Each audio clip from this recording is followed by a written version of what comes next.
Instructions. You will hear a number of different recordings, and you will have to answer questions on what you hear. There will be time for you to read the instructions and questions, and you will have a chance to check your work. All the recordings will be played once only.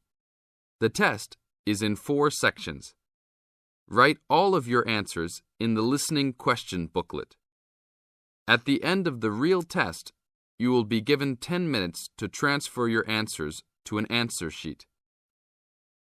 Now turn to Section 1 of your booklet. Section 1. You are going to hear a conversation which happened in a travel agency. First, you have some time to look at questions 1 to 5.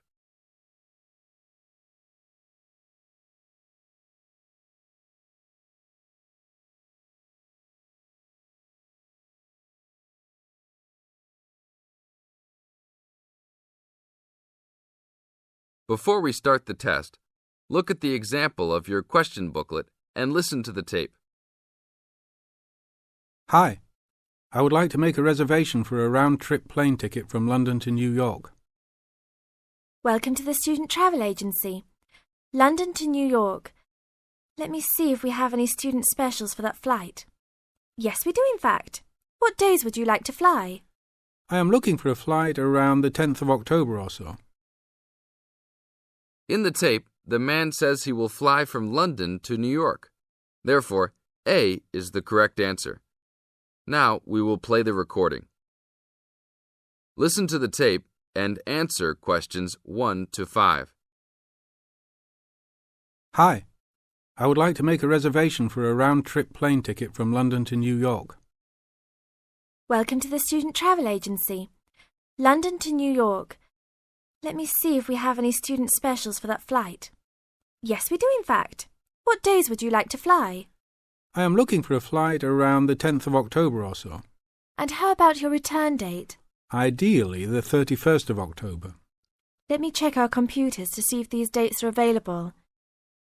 Are you looking for economy class or first class? Economy class will be just fine. We have an open flight on the 10th, but for your returning flight, the 31st of October is already fully booked. If you want to upgrade to first class, there are openings for the 31st. Just a few seats left, though. How much do I have to add for first class? First class will be around 20 to 25% more. Well, that is not worth it. I would rather just fly on another day. Do I have any other options? There are open seats back to London on the 1st of November. There are openings for first class that day too. No, I won't be able to do that because I have to work. Is there anything before the 31st? Maybe the 30th or 29th? Let me check. You can fly on the 29th, but not the 30th. The 29th is a little bit early. Is there any way I can be on a waiting list of some sort? Of course, but you should still confirm a return date just to be safe. OK. How about if I book a return date on the 29th and add my name to the waiting list for the 31st? Can I do that? Sure, I can do that for you. Do you also want to add your name on the waiting list for the 30th also? I would recommend this in the scenario that you do not get the flight for the 31st. That is a good idea. How much will the round trip cost? I will calculate your price for you. Your total will be £565, not including tax. Now look at questions 6 to 10.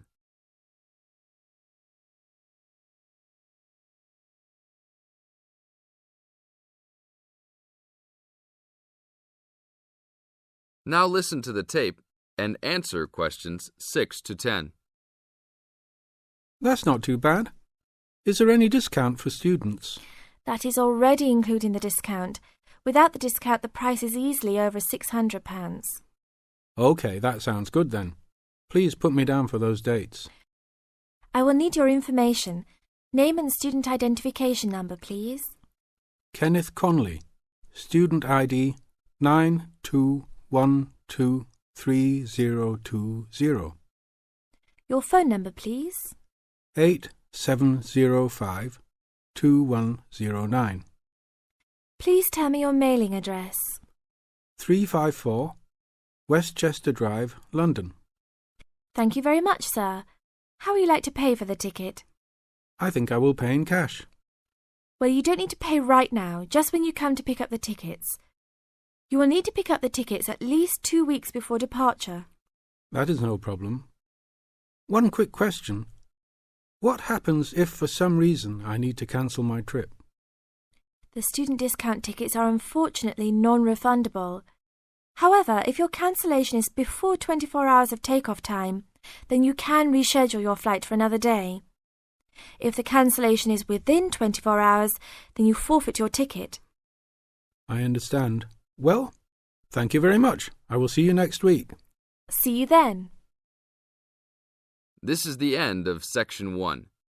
You now have 30 seconds to check your answers.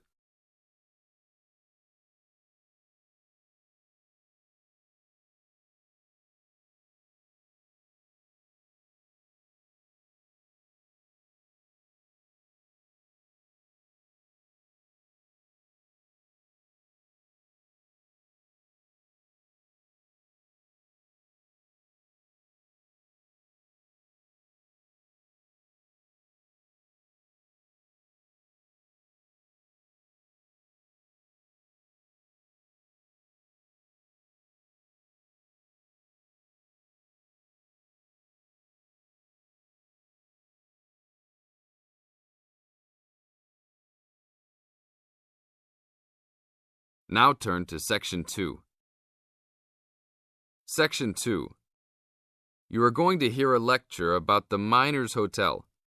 First, you have some time to look at questions 11 to 14.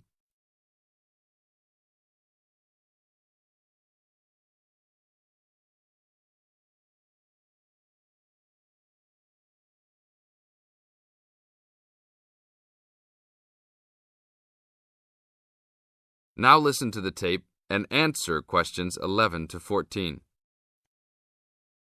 Good evening and welcome to the Miner Hotel. We are pleased to have you as our guest.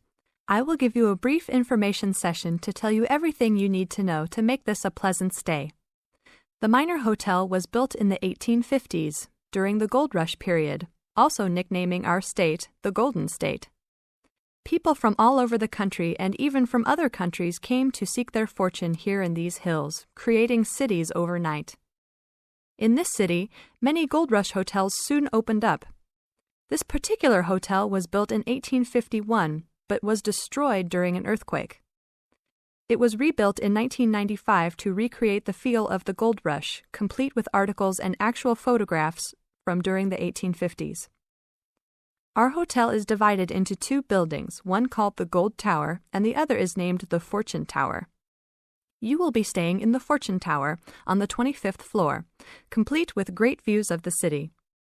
Your room is the best room in the hotel, complete with private living room and hot tub. Here is your room card. On the card it will say FT, meaning Fortune Tower. On the bottom of the card it will say 2515. The 25 stands for the 25th floor, and the 15 stands for the 15th room on that particular floor. Now look at questions 15 to 20.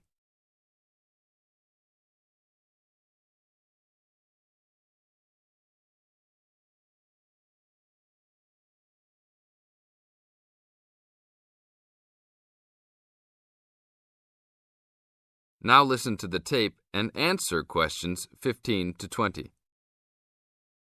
There are emergency exits in both towers of the hotel. They are located on the south side, opposite the elevators. Please use these in case of a fire or other emergency. We have some special events happening this week. Our Miners Diner is offering a special Miners Buffet dinner this Friday and Saturday for only $20 per person. This special includes all food, not including drinks and alcohol, and shows for the night. The buffet will be available from 5 to midnight. Because of the historical significance of our hotel, there are some special rules. The first rule is that there is no smoking allowed anywhere in the building, not even in your own room. This is not only to ensure the safety and health of our guests, but also the furniture and pictures can be easily damaged by smoke and other harsh treatment. Please remember that there are items of furniture over 100 years old here, so respect the rules by not smoking. Secondly, please do not take pictures using a flash of any of the drawings and paintings in the rooms or hallways, as they are old and fragile. We are doing our best to preserve a national treasure, so please help us in doing so. Lastly, you will only have one set of towels and bed sheets per 3 days. This is to conserve the water supply, as there are frequent droughts this high up in the hills. If there are any further questions, the staff of the hotel will be available to answer your questions. In the event that no one is able to answer your questions, I will also be available from 8 a.m. to 5 p.m. each day in the concierge. I hope you enjoy your stay here with us. Thank you very much. This is the end of Section 2. You now have 30 seconds to check your answers.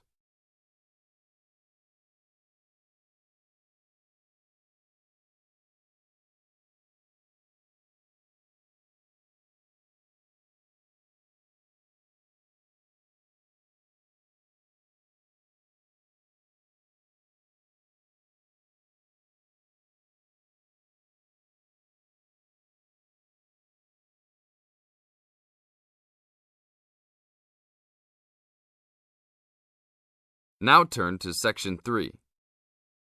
Section 3. You are going to hear a conversation between an interviewer and a professor. First, you have some time to look at questions 21 to 26.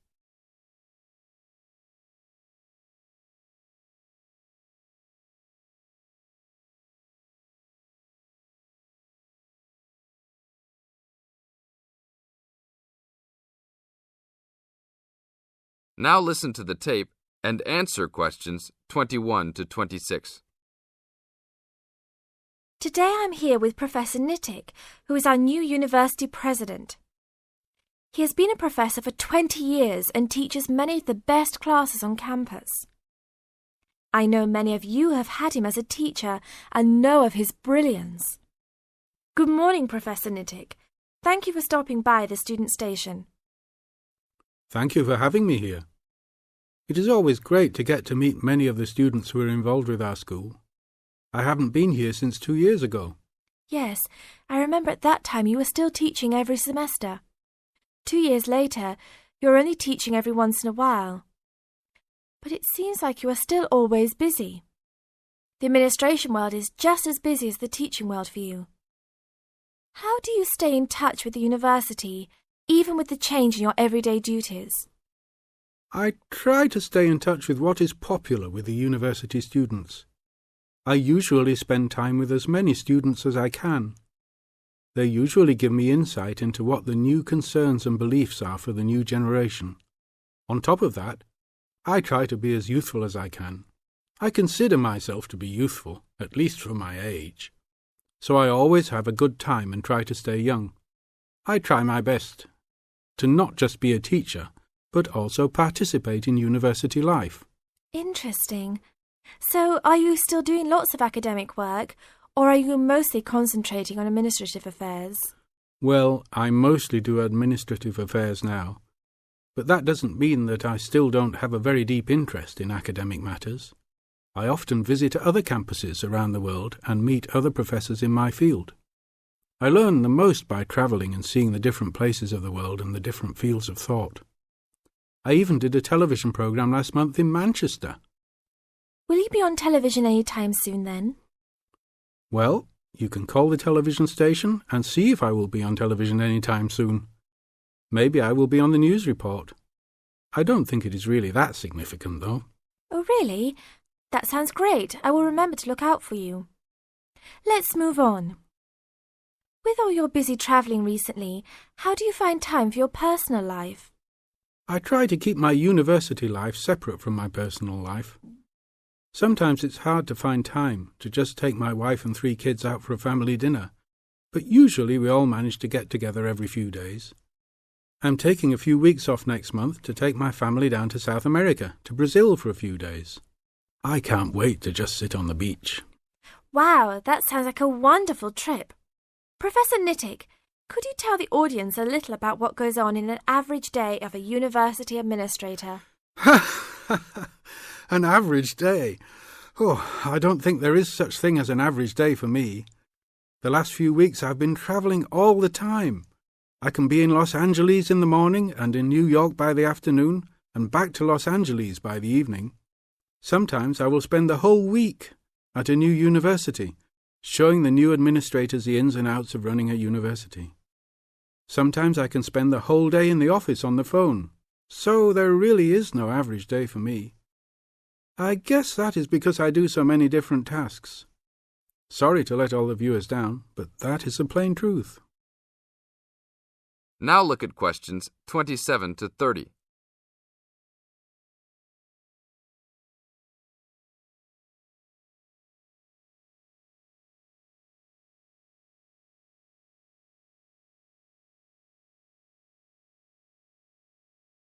Now listen to the tape and answer questions 27 to 30. Well, I guess I can sum it up for them. You are a busy man. That is probably a good description. So, are there any immediate plans for the coming few weeks? Well, I'm in Los Angeles for the next 2 days, and then I fly to Colorado to meet a new prospective professor for our university. I will be in Colorado for about a week. Then I go to Japan for the next 10 days to meet with our university branch in Japan about record sales there. After that, I return to Los Angeles for a week, just in time for the graduation of the class of 2001. There you have it, my next month's schedule. Thank you very much, Professor Nittick. I always enjoy having you on our show. We hope to have you back on our show next time. This is the end of Section 3. You now have 30 seconds to check your answers.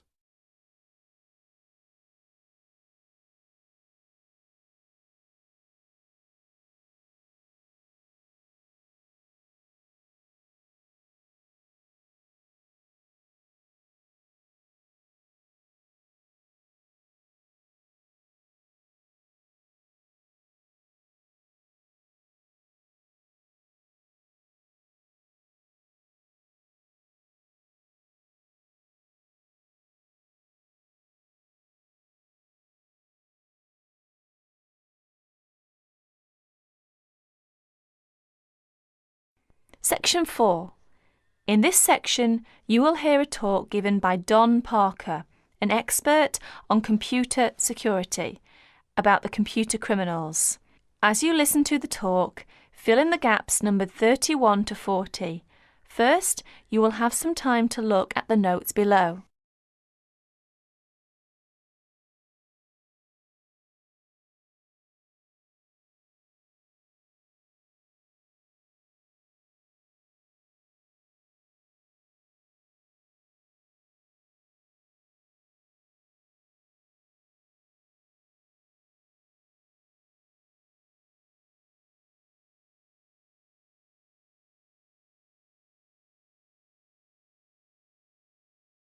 Now listen to the talk.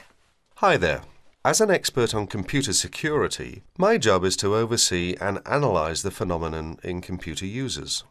Computer has been commonplace in our daily life, make our life and work efficiently and lively. However, with the development of the computer technology, computer crime has come to arise more people's attention. Now, in respect of this topic, I will present some of my view and studies. What kinds of people are perpetrating most of the information technology crime?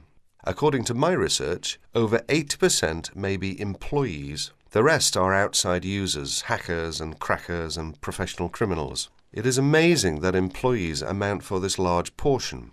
Let us see them in detail. Employees. Employees are those with the skills, the knowledge, and the access to do bad things.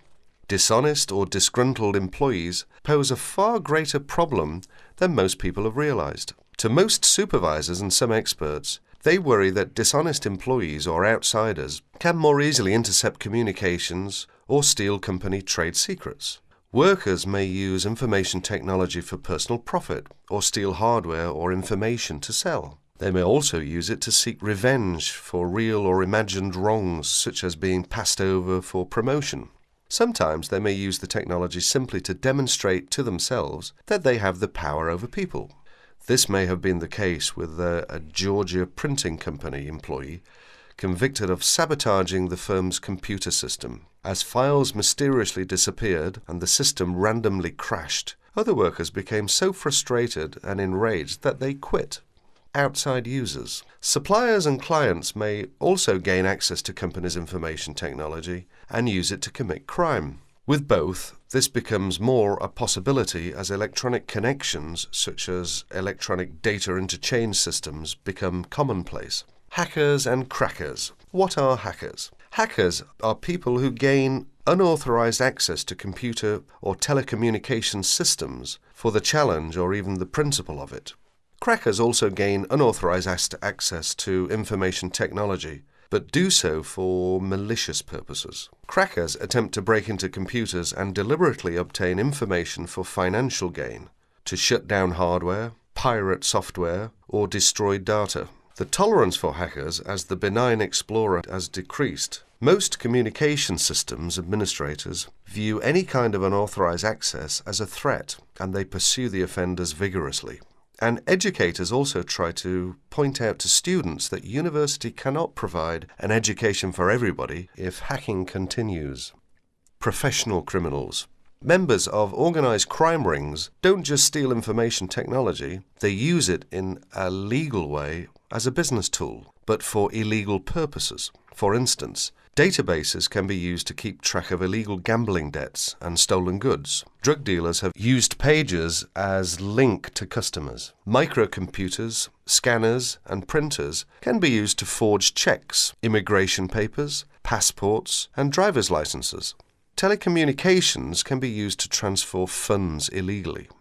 As information technology crime has become more sophisticated, in 1988, after the last widespread Internet break-in, the US Department created the Computer Emergency Response Team, or CERT. Although it has no power to arrest or prosecute, CERT provides round-the-clock international information and security-related support services to users of the Internet. Whenever it gets a report of an electronic snooper, whether on the Internet or on a corporate email system, CERT stands ready to lend assistance. It counsels the party under attack, helps them thwart the intruder, and evaluates the system afterwards to protect against future break-ins.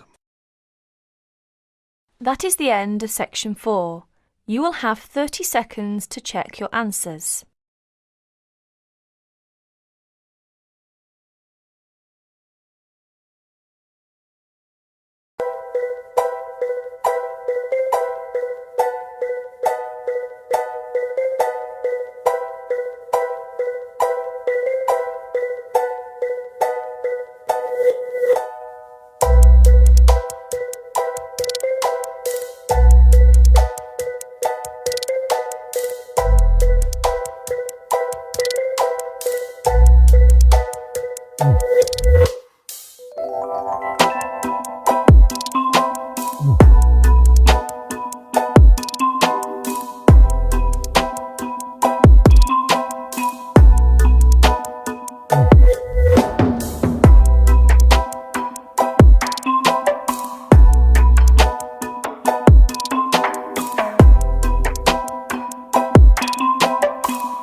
Mm.